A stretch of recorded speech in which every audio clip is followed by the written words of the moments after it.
Chad's opposition leader and former prime minister has been sentenced to 20 years in prison, charged with inciting ethnic violence that left dozens dead.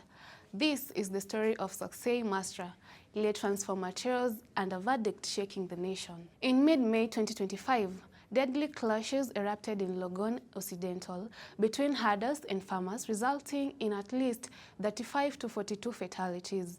2 days later, on May 16th, Masra was abruptly arrested at his home by armed agents, what is partly called a kidnapping, accused of inciting hatred and violence via social media calls to earn citizens. In the criminal court of N'Djamena, Masra faced dire charges: hate speech, xenophobia, incitement to massacre, complicity in murder, arson, grave desecration, and even armed group formation.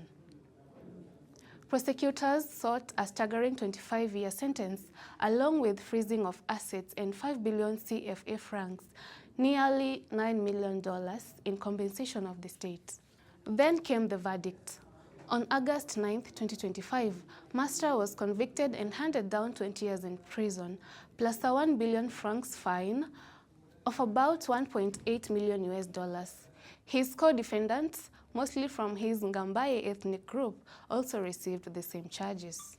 As he left the courtroom, Masra defiantly told supporters, "Stand firm." His defense lawyer, Kajilambei Francis, lambasted the ruling as ignominy and unworthy humiliation and called it a weaponization of courts. They vowed to appeal. Masra, an economist turned activist, founded the opposition party Les Transformateurs in 2018.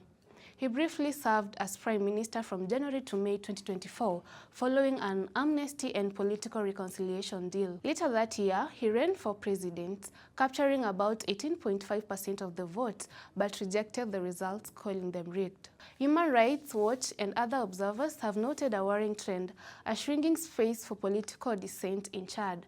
Masra's harsh sentence coming amid a crackdown of opposition voices, raising pressing questions about democracy and justice in the country. Succès Masra's story is more than one man's fate. It's emblematic of a deeper struggle in Chad between power, protest, and principles.